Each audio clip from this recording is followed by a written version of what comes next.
Got Nathan here, people. It's a Shadow Eater, one angry pagan here. Now, been a little while since I did one of these, but I come across this video by Hakim, and it's called Why Does Everyone Hate the West? And as a Westerner, I thought I'd do a reaction video. We'll say that Hakim is one of those people that has really helped with my evolution, with the evolution of my political thinking. Given my current situation, where in England we have, the Tories have been shutting down libraries here left, right and centre, and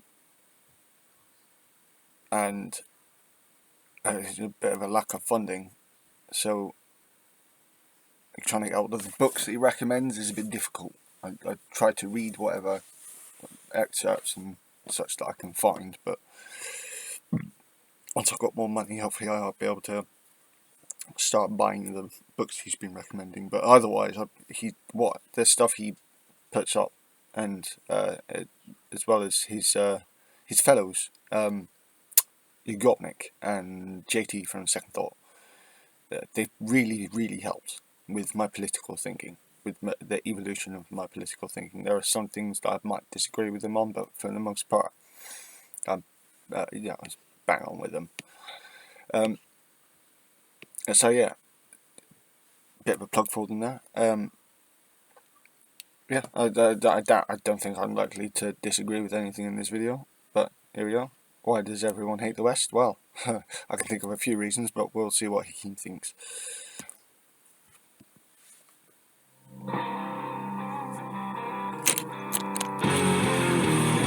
Nice.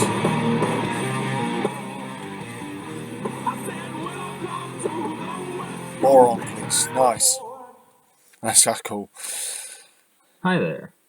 Why do they, why do they hate us? The West, isn't it Oh, and by the way, you will just only have my ugly mug. Unfortunately, it's just video. It's just audio. If you want, I'll put links in the description to both his channel and this particular video, so you can see his awesome actual video. the greatest pinnacle of human achievement? Refined culture, developed political institutions, human rights, democracy. It's common sense why they hate us, no? Our freedoms, of course. All these need to be defended by force and walls if necessary. They invade our countries, disrupt our lives, change our demographics, impose their foreign religion onto us, harass our women and children, or so the narrative goes. Yeah, it does, I have to admit. Unfortunately, there is, with one of those arguments, there is one that I would take up the argument against Christianity, and Western Roman Christianity, the Catholic Christianity that then turned into Protestantism. The nature of how they spread is a large part of the pillar, was one of, to me, given all of the research that I've done, is one of the pillars of Western imperialism, is Western Roman Christianity. Looking at recent history, though, this pattern seems to apply far more to European colonial expansion than modern migration from the imperial periphery to. And whilst you can apply this sort of colonialist expansionist outlook to many across the ancient world, from Rome, you go across to the Fatimids and Sassanids, and go up further to the Mongols and such and whatnot. But it seems that the evolution of cultures seemed so much more dynamic. They didn't seem so stagnant. In the research I've managed to do so far about Eastern cultures, I'm fascinated. Yeah, it's like the branches of it, of evolution, of cultural evolution that I've seen throughout the East is amazing. But there seems to be more acceptance of different groups. Not always, but there seems to be, even under Orthodox Christianity, there seems to be more acceptance of different groups. More often than it seems with the West. And I grew up doing a lot of learning about our history, so and trying to look past the bullshit part of the written history. But anyway, let's carry on with Hakim. To the imperial core. Let's take a closer look. The British colonized, not only established political dominion over, but colonized massive swaths of South Asia and North America, taking bites out of every corner of Africa, and imposed their language to such an extent that I'm speaking it fluently to you right now, despite the fact that English really shouldn't play that big a role in my life. You speak it beautifully, Hakim. I feel disgusted that under with the spirit of the imperialist nationalism, that we went abroad and thought we were better than everyone else. I mean, I would tie that back to Western Rome. It's like Italian Rome. The way that Christianity expanded out of there. I mean, pagan Rome was bad enough, but they reckon the reason what they weren't, and to begin with, the pagan Rome wasn't particularly, against Christianity. It just didn't want to see it in power because it perceived a danger in that. And as far as I'm concerned, they were fucking right. But yeah, no, I completely agree with Hakim here that this is disgusting. And I'm having to fucking have sometimes really nasty arguments with people, with fellow Englishmen and women, when they try to defend this, and I'm like, fuck off.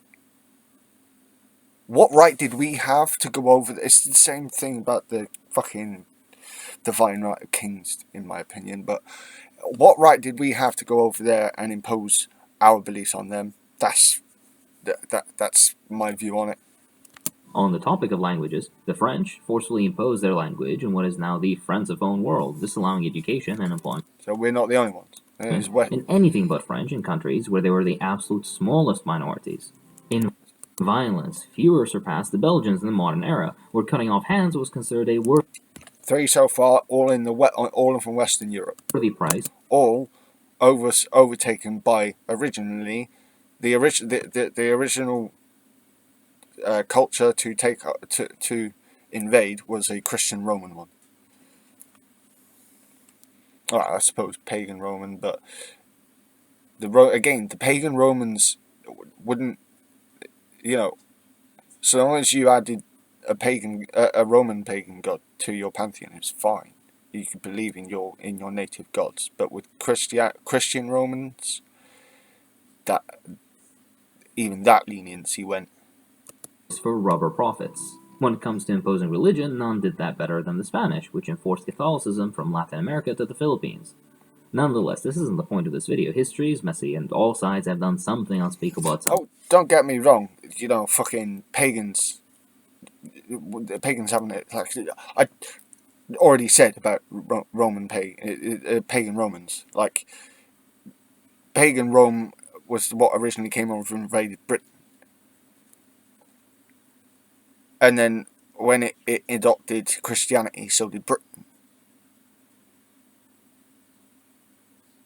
But when Christianity, when the Western Roman Empire started to fade a bit, until it rallied around Catholicism as its imperial peace, I might add, the pagans started to open back up again, which is, led to the Anglo-Saxons, Frisians, Utahs, the Vikings, all starting to head from the north down south, where Roman Christianization hadn't reached yet. So I think a large part, one big pillar of imperialism is Western Roman Christianity. Point. But should the Mongols of today be held accountable for what Genghis Khan did, or the Italians for Caesar? Let's take a moment to hear from our sponsor, Skillshare. Skillshare is an educational online. Don't need to listen to that. Again, I think a careful analysis shows that a big part of what makes up their minds, where Western imperialism comes from. Again, it seems that there is a difference between Eastern Christianity or Orthodox Christianity and Western Christianity, in that Western Christianity seemed to be that much more aggressive. I'm not saying that Eastern Christianity wasn't aggressive or was just passive, or I'm not going to apply these absolutes. I'm not actually going to apply any absolutes here, but what I will continue to reiterate is one of the pillars to Western imperialism is Christian Rome. It just is. It is one. I did say one of. To the video. A better question is, with the resurgence of an intolerant right, who are they exactly? Is theyness, this assignment of a vague other, something foreign, tied to anything specific? Is it race or religion, perhaps? I'm going to let him carry on. The languages they speak, or which hand they prefer to eat with, will they always be they, even when they speak our language, the Occident's language, follow our customs, preach our religion, or lack thereof? Even if they mix with us, and when superficial differences of hair color and skin tone become less apparent, or so common as to become what we are in the first place, are they still a they then? It's interesting to note in the examples of colonialism, the ruling minority European us was always physically, culturally, linguistically, and in practically every other way delineated and separated from them. The French Pied Noir, I don't know if I pronounced that right, French is a waste of time. The French, yeah, you know what I'm trying to say. The French Pied Noir of Algeria were Europeans that owned all the wealth, all the land, and had all the political power. Even if you, as an Algerian, were to renounce every part of your identity,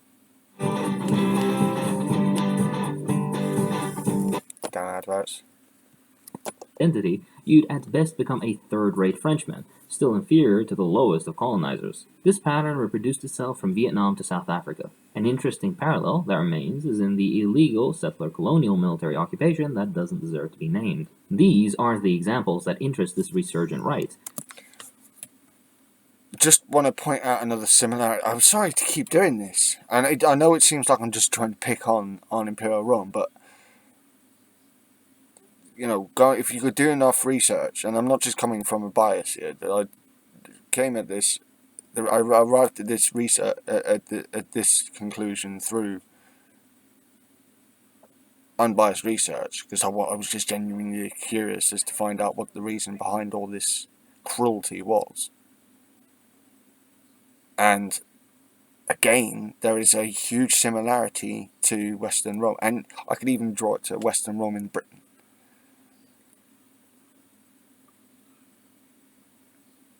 It was the way they treated, the Boudica the story of Boudica is actually a good example. It's a bit spotty about the details, but the better known details probably right to a point, in that she was from an upper family, and when her other half died, who was heavily tied in with the Romans, they came in and just fucking treated her like she was any other fucking native. The attitude goes back to Western Rome, to the Roman Empire. I dare you to challenge me on that. I'm not saying that it's the only reason, because that's ridiculous. Over millennia now, there are many other added reasons as to why Western imperialism, Western colonialism has happened, but the attitude of Christianized Rome is a big part the culture of Rome is a big part. In fact, those And are inspiring. the point he makes about race or religion, I think it's more about culture. You can identify, like, I don't think it's difficult to identify different cultures. I don't think it's quite so divisive, whatever, to to point out different cultures. But I would never look at it in such a way as to say that culture is lesser, that culture is better. I just find them fascinating. I mean, to a point, I even find Rome fascinating. I can't stand ancient Roman culture. I just don't. I just can't stand it in what it did to northern Western Europe. But given the the nature of what Christians did, or Christian missionaries did, especially when they came out in force towards the end of the first millennium. I'm sorry, but it does. It plays a big part, and that's not just. I'm not just looking at that as the religion in particular. I'm looking at that as a culture, as part of the culture, a part of Western Roman culture. Again, I would be quite happy to debate this point, and I've done a lot of research on this. Inspiring to them, if anything. However, when the inverse happens and this they shows up on our streets, usually as a direct result of colonial and neo-colonial action, the reaction is very different. One, Okay, yeah. See, even this, I can't believe it. Even this, I think, for Britons anyway, and after what happened, I think Rome played such a big cultural event across many different peoples along Western Europe and Northwestern Europe that it factored into the way that the peoples thought for the thousand years afterwards. I genuinely do think that, and evidence. If you if you look at in more detail at that period of history, you can see it. And again, I didn't. It's not like I came to this conclusion because I thought this conclusion and went looking for it. I came to this conclusion after reading so much about our history and trying to tie things together. And the only thing that makes sense in this context is, given what the Romans did, Western Germanic cultures forever afterwards feared an invasion from the east. And oftentimes, and for the most part, that was unfounded. I mean, in Britain, I don't know, because the Normans. why are they here in the first place? What has caused this mass movement of people? Hatred? A grand secret scheme to take over Europe? Or was it wars that disrupted lives? The American invasion of Iraq? This in particular, this is us going over there and ruining what their cultures, coming back and complaining when the people from the cultures who we went and fucked up want to come and live in our land because we claim it's their land is part of our empire. Hypocrisy, contradictions. Native Not from Hakeem, by the way. Hakeem's right here.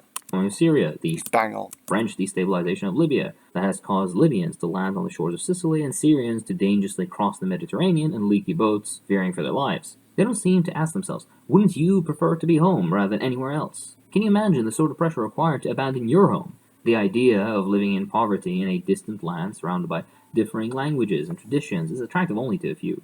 It is systemic imperialism through military or corporate means that robs nations of their wealth and forces them into further poverty by bombs or IMF loans. These are what move this other into our space, what moves them to us, the Orient to the Occident. In reality, refugees from the gun or the loan of the Occident are separated by a very, very fine line. About that hate point, though, what is hate? Do they really hate us? Is this hate justified if it even exists?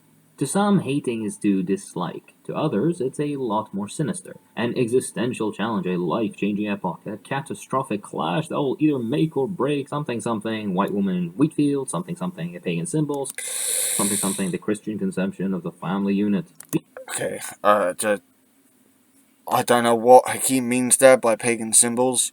I would say that he's drawing on the far right's definition of paganism, which I've done videos about. But it disgusts me that to this day people will try to call me a Nazi because I have runic inscriptions on my staff, or sometimes when I put a get up on my face there's a rune. Usually an Anglo-Saxon rune, I might add, but I got runes on my staff and on my shields. But I get accused of being a Nazi. And it's like, it's got nothing to do with Nazis. My paganism is nothing to do with superiority.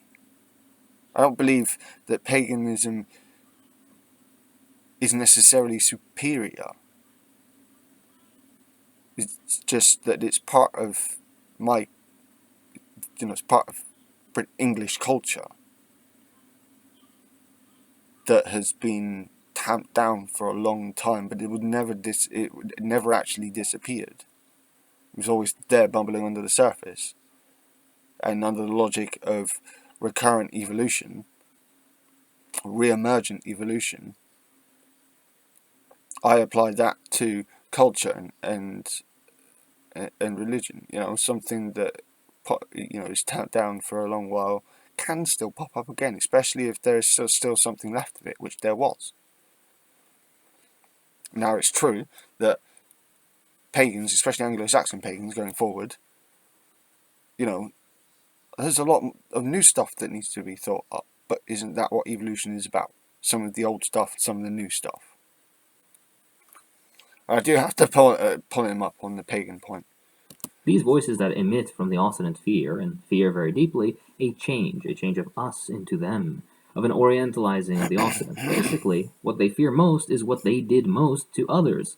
Out of this fear, hate is bred, and these loud minority voices of the Occident seem to hate a lot more, despite those of the European conception of the world. Again, I think if you go back far enough, when it comes to Germanic peoples, there's a fear that was born from an original invasion, which we then did back, and now we fear it back to us again because we've already experienced it before ourselves, which is setting us off doing it in the first place.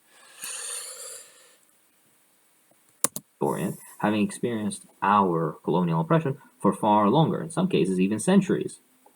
Change is normal and natural. Change. First century. No, just before the first century. From 100 BC to about 500 AD, 400 AD, and then Christianity burst out from Rome to, reinvigorate it. It became the Papal States. Just see. Change is what has shaped our history, our modern world, and what will shape our future. Movement of populations is also natural. If anything, it's the only constant throughout our history. One by one or by millions is how humanity has survived, built great civilizations, and ultimately allowed you, viewer, to live the way you do, enjoying the Cheeto KFC collaboration. Maybe migration was a bad idea. What the fuck, America? What the fuck? Need I remind you, American that's watching this video, that without the movement of Not an American, English, but Europeans to the New World, whether that was a good thing or bad thing, this false narrative that is idealized wouldn't exist in the first place. Need I remind you, Englishman that's watching this, that without the invasion of the Normans, the way of life some of your countrymen tried to defend so harshly through voice or fist wouldn't exist. Need I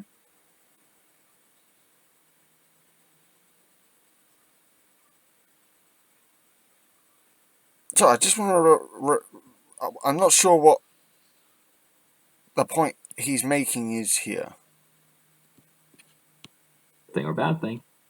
This false narrative that is idealized wouldn't exist in the first place. Need I remind you, Englishman that's watching this, that without the invasion of the Normans, the way of life some of your countrymen tried to defend so harshly through voice or fist wouldn't exist. Need I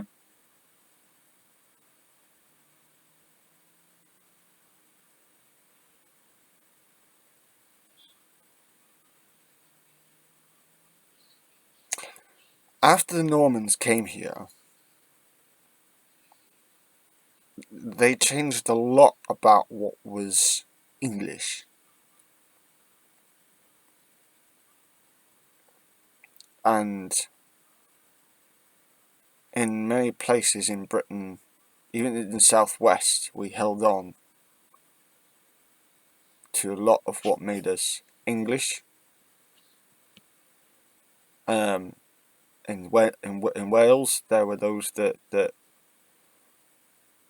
in Cymru, they did as much as they could to hold on to what they were against the Normans.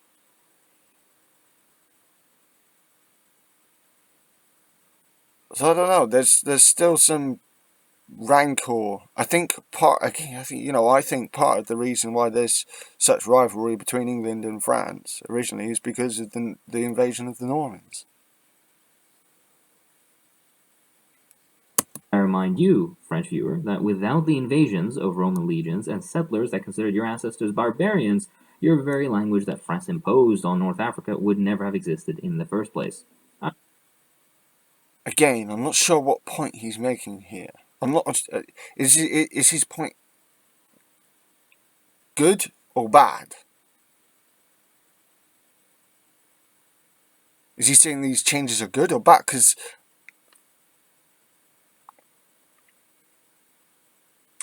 I don't know. I'm having a bit of difficulty with him here because I would interpret this as being, bad stuff born from bad stuff. I'm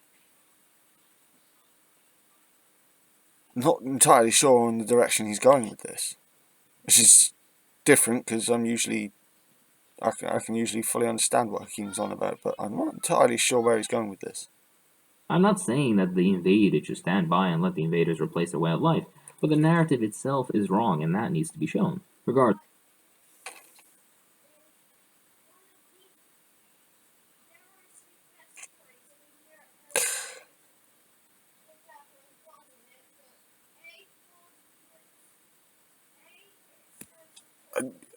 I don't know. I mean, I think he's on the same non-absolutist mindset that I'm on. I think.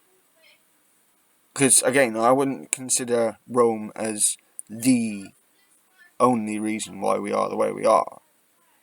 It's not how evolution works, but I would say that Rome and Christianity played a huge part.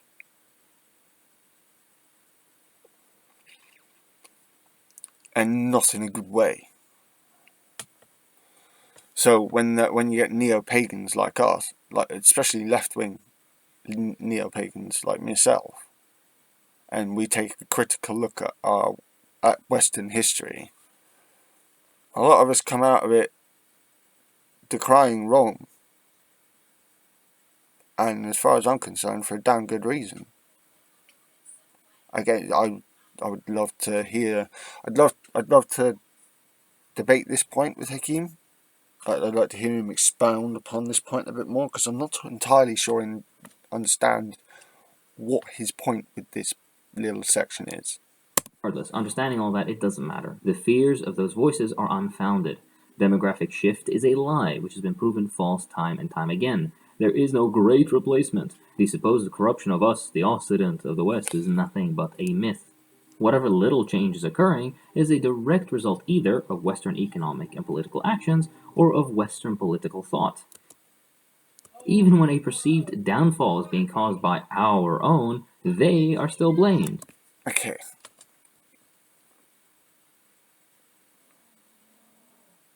I just want to go back over this. Just this little bit. Fears of those voices are unfounded. Demographic shift is a lie which has been proven false time and time again. There is no great replacement. The supposed corruption of us, the Occident of the West, is nothing but a myth. Whatever. Okay. I think I agree, but there's a part of that where I'm like, hang on a minute. Again, I think there's an absolutist take here. I actually think there's an absolutist take here from Hakim, and I do think that demographic shift is a thing. I just don't think it's as important a thing. I just think it's part of how things work. And not only that, but it's not uniform.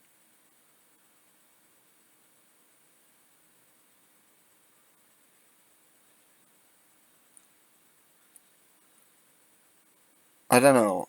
I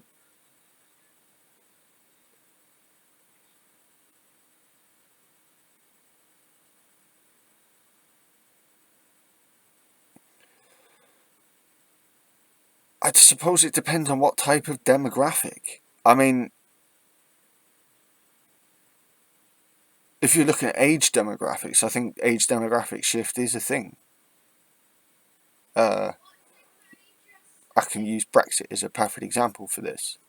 Those who didn't get to vote, and those who, of the younger generations who did get to vote, largely Remainers. Those who were older, or those who are now, who have died since the Brexit vote, largely voted for Brexit. So I do think there is. I'm not sure that it is an absolute lie. I just don't think it's. With the great replacement theory, I think that is an unfounded. I do actually think that one is unfounded. Again, it goes back to that thing of we went out there and colonized. We can't not expect the trouble we caused to come back on us, or at least the ruling classes to come back on us. So, I kind of agree with most of what he's saying here, but slightly disagree with the point.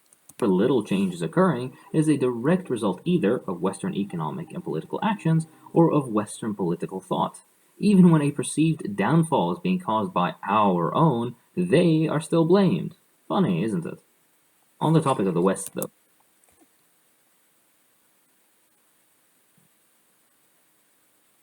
I mean, the ruling classes of wherever you are can be bastards.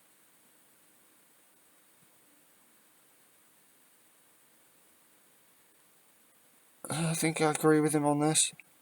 So this is fun. What exactly is the West? Putting aside the fact that this idea and its boundaries have fluctuated throughout history, what defines the West? Is it Judeo-Christian values? Is it based on whiteness? Is it liberalism as opposed to Oriental despotism? On both sides, nice old houses, nothing special. But you are wrong. This river here is the official geographical limit between Balkan and Middle Europa. So beware. On the other side, horror, Oriental despotism, women get beaten, get raped, and like it. On this side, Europe, civilization. What? I've had English people try to rant to me about that kind of shit, and I'm like, what? One of the things I hate about talking over here is oh, they're coming over here and raping all our women. It's like, there's more there's more English people raping our own women than foreigners coming over and raping our women. What the fuck are you talking about, you racist prick?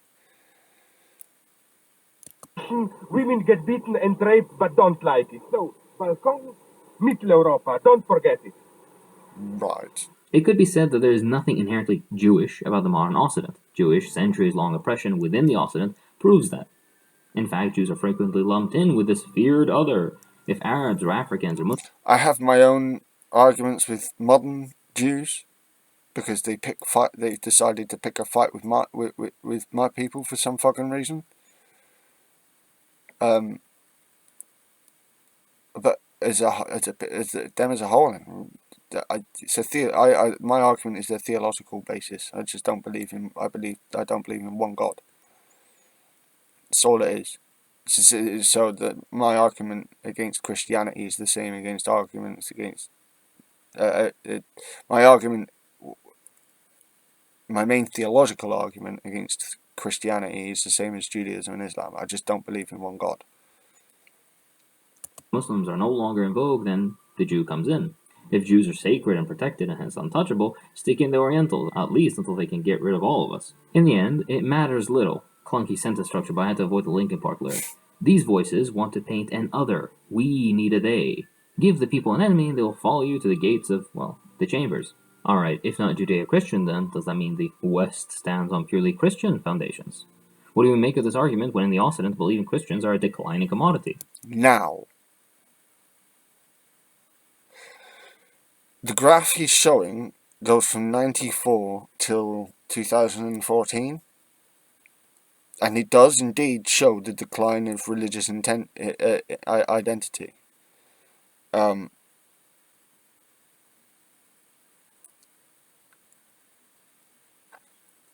That's not a big enough picture, Hakeem. I'm sorry, that doesn't. Western colonialism and imperialism wasn't just 19th and 20th century.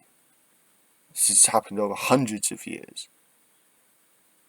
And Christianity has played a part. Again, can we, say that Western imperialism is down to just one thing? No, that's complete bullshit. But I would argue with this interpretation.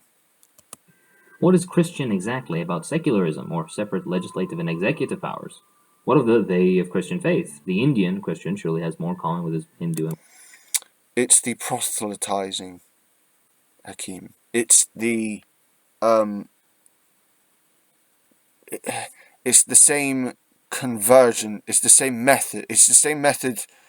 The colonialism it's the same thing with the Western Roman style conversion methods. It's very reminiscent of them anyway. That's why Christianity is brought into it. Muslim neighbors than his co-religionists in Paris and London. If Christianity truly were the base of the West, then why are Oriental nations of Christian faith still differentiated from this fabled us? Because there was a huge schism .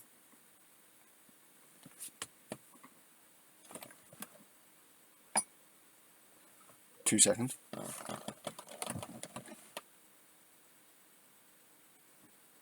What are we doing?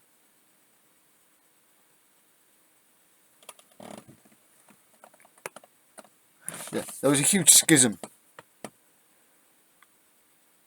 between in Christianity, and in several ways they start to do things very differently. And throughout the first millennium, a lot of things were done differently in the East than they were in the West.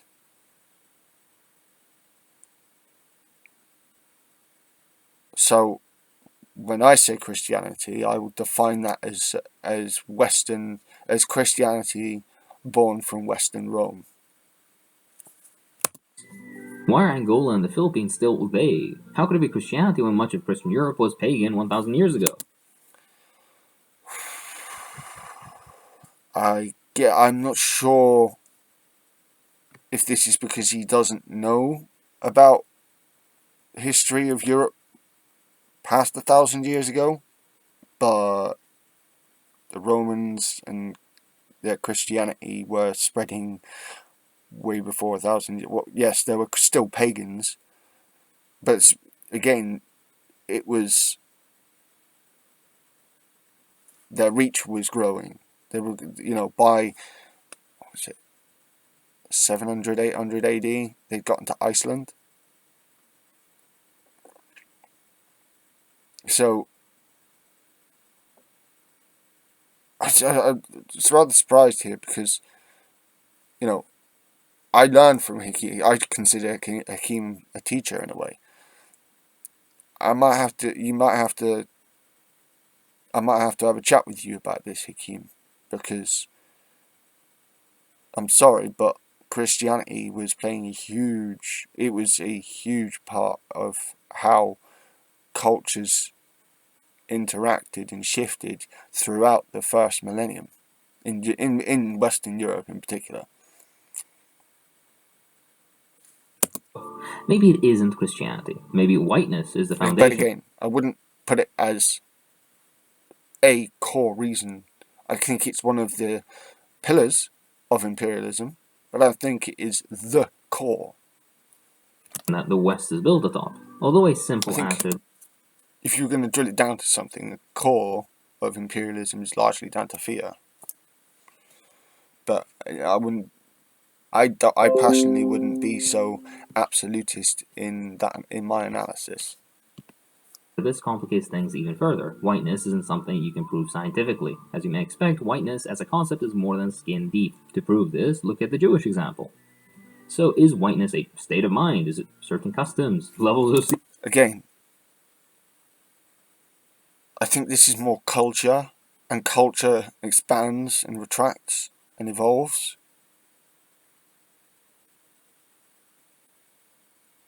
I'm not sure. Again, race, I think, I agree with him here. Race is a pile of crap. Seasoning. Why are certain groups considered white in one instance but Oriental in the next? Why are the Magyars, who originally came from the southern Urals and settled in Hungary, considered white, while ethnic Spanish converts to Islam in Muslim Spain considered foreign, Moorish? Throughout history, whiteness changed. Of the three great ancient civilizations around the Mediterranean, Mesopotamian, Egyptian, and Greek, only Greece is considered white. Only Greece is considered to be part of the West, despite fruitful exchange of ideas and... This... I can't believe I'm doing it again. This, I believe, was Roman. This comes from Rome. But this time I think it was Roman what's the word? A Roman fancification of Greece. A lot of what they did, they styled from Greeks. But, it's like the way the Americans have tried to style a lot of what they've done off of the Romans. But there seems to be some misunderstanding.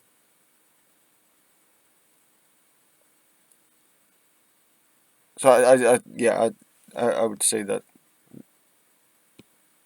more between the civilizations mentioned, despite the Greeks themselves not considering themselves in any way related to Northern Europeans, despite the fact that Greek knowledge itself was preserved and built upon by a foreign they, Arabs.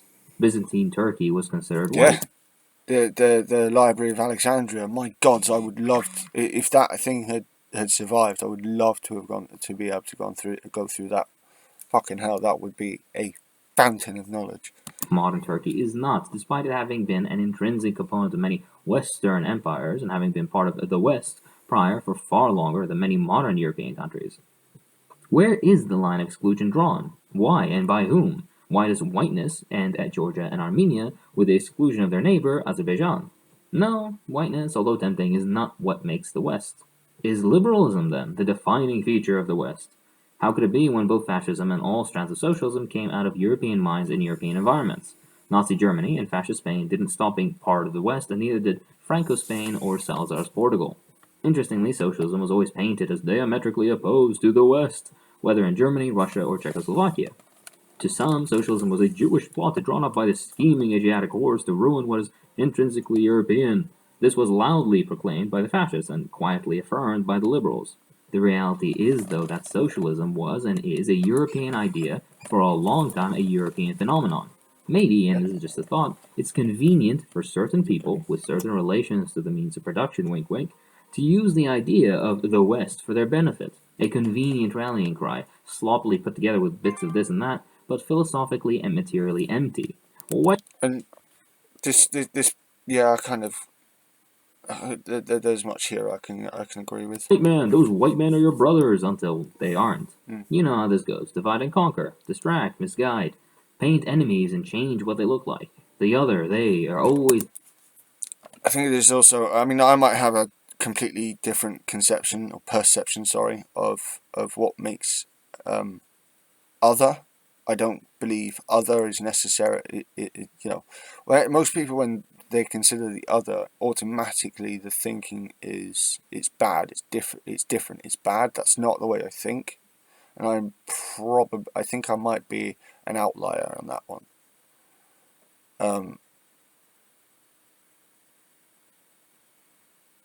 I again, I don't want to see one group of people being predominant over another.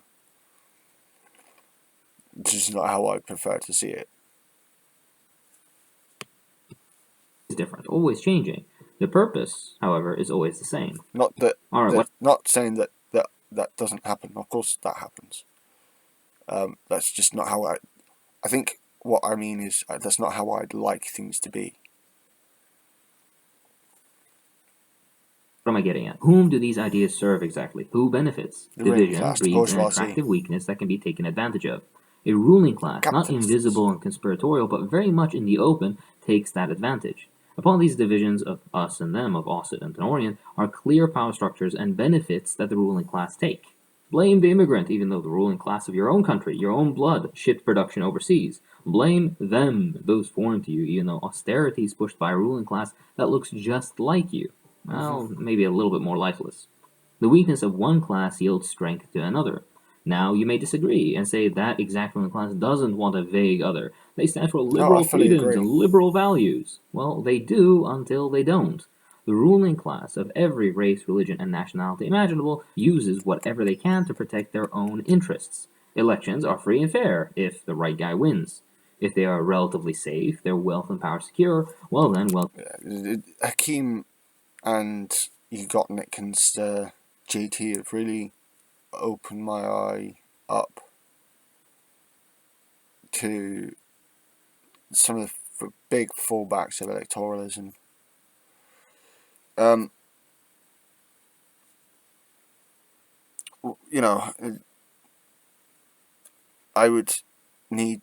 need to do more research and more thinking about it, but there's some of it. To me, culture plays a role in how each different country does its socialism. Each of them has done it in different ways. It's not a uniform thing. Yes, there are common things across the different ways that they've done it, but is it uniform across the board? No, I don't think it is. Not from the research I've done. And nor should it be. We humans are made up of different cultures, different peoples, and we should celebrate that fact. We shouldn't constantly be, oh, it's the other. Oh, we need to fear it. We need to attack it. We need to tap it down. No, that's not what we need to do at all.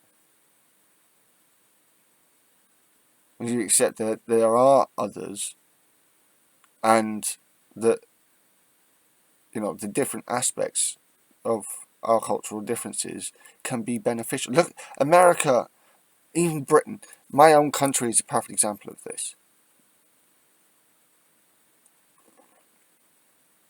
America, as a modern example, is a perfect example of this. But so often in the West, we see the other as bad. And I think that some of that, not all of it, some of that comes down to the monotheism and a particular form of it, and how it forms a way and a culture begins to think, especially when a culture what are you so interested for? Freya.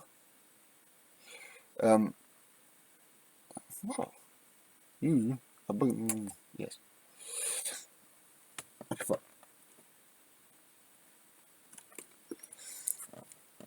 It forms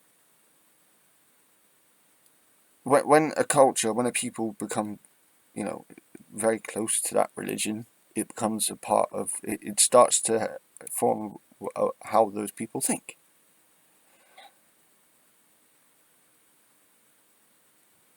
And yes, over time, that branches off, that evolves. But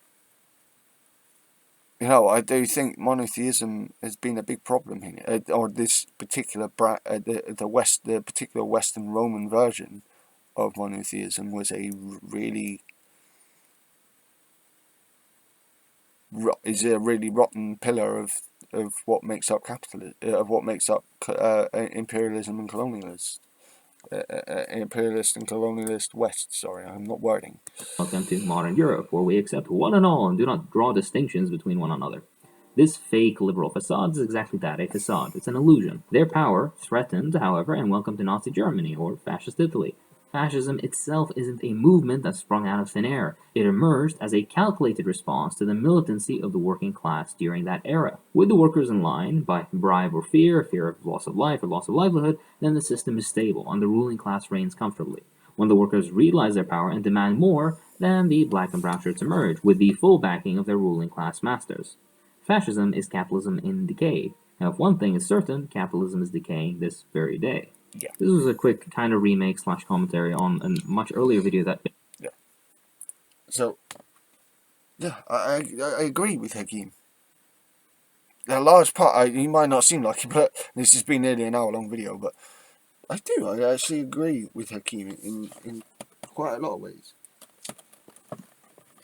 But I think he is wrong on a couple of accounts, and I think Western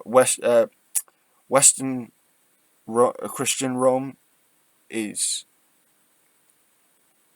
quite a sizable pillar in what has made up or has led to a colonial imperialist West.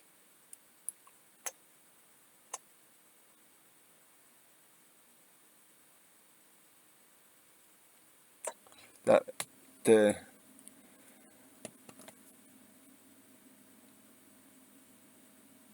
I would much like to debate this,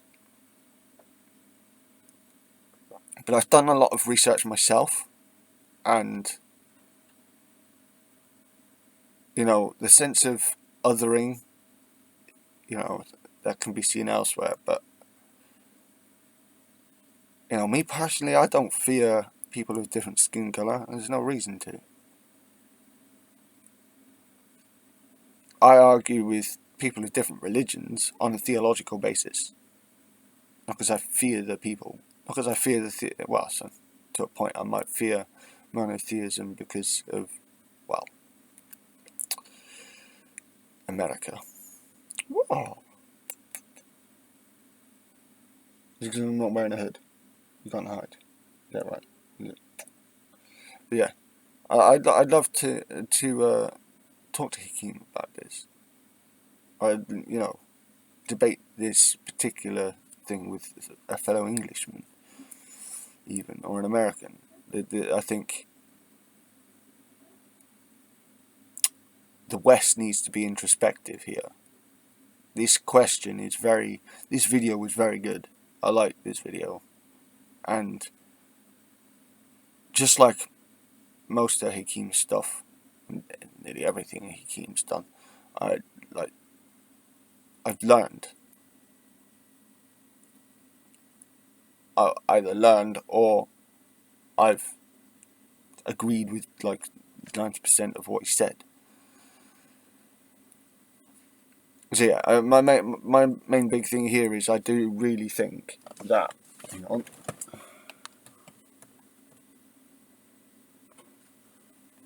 I really do think that we, as in the West, should do some introspection, and whether that makes you woke, I don't really care, because the rest of the world looks at Western Europe, Britain and America in a really shitty way because of what we've done over hundreds of years. Not just over the last couple of hundred years, but like 300, 400, 500 years, if not longer. So, you know, it's not like the rest of the world's bitching at us for no reason. Yeah, this has gone on a lot. I waffled. This is just a fucking 15-minute long video by Hakim. And I've got waffled on for fucking nearly an hour. But yeah, I again, I think this is important. I thought this was important, and I can't say I didn't agree with what was said in this video. There's a couple of points I want to debate in clarification, and kind of disagree with a couple of them. But again, that would require, you know, I would like more debate. I would be quite happy to debate these points. But again, really good. I will be sharing this, and if anyone else watches this, please do subscribe to me. But please, more importantly, subscribe to Hakim. He knows so much when it comes to socialism and communism and the way that the rest of the world views the West. It's opened my eye a lot, and as someone who, you know, part of who I am, you know, is Woden or Odin values wisdom and knowledge, and that's a big part of me. And if we're going to continue, if we in the West are just going to continue to believe that, say, the USSR was all bad and that we had a definitely good reason for, you know, going over to these countries and invading and colonizing, and we were the good we were the good guys and we were the civilizers. We weren't. We were the barbarians. But, you know,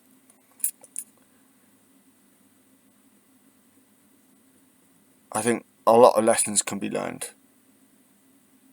but dialogue, talking is needed. A lot of talking, a lot of understanding is needed. I also understand there's a lot of people that refuse to listen. I understand that. You know, I live in a fucking Tory seat, but I sense something shifting. I sense a social/cultural paradigm shift going on, or about to happen, and I'm very interested to see which way it goes. And given those of my generation, and I think JT's around my age as well, our generation are not drifting to the centre and right, we're staying on the left. So I'm very interested to see what happens in the next 10-15 years.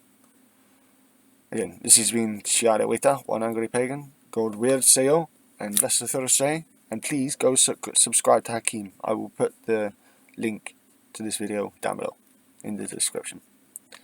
Good night, everyone.